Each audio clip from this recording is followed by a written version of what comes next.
He answered and said, Whether he is a sinner or not, I do not know. One thing I know, that though I was blind, now I see. John 9:25. The speaker was a young man who had been born blind, and Jesus had anointed his eyes and sent him to wash in the pool of Siloam, and he had received his sight. The neighbors immediately asked 3 questions. Is he not the one who sat and begged?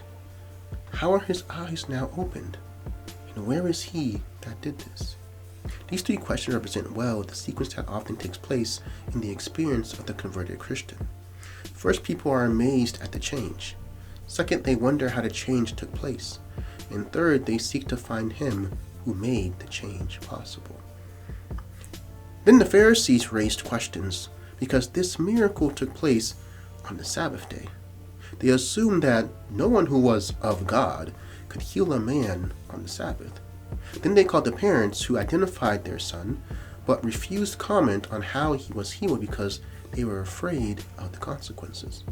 And finally, they called the young man himself, who had been healed, and said to him, Give God the praise, for we know that this man is a sinner.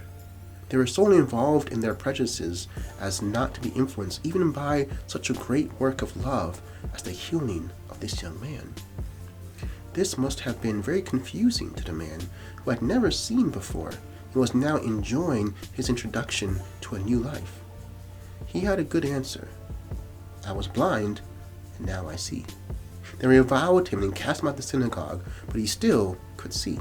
Experience was an evidence that no amount of argument could refute. When Jesus returned to the young man and revealed himself to him as the Son of God, his response was immediate. He believed. In this incident is a great lesson. When a person has experienced the healing, restoring, saving power of Christ, no amount of argument will convince him that he was mistaken.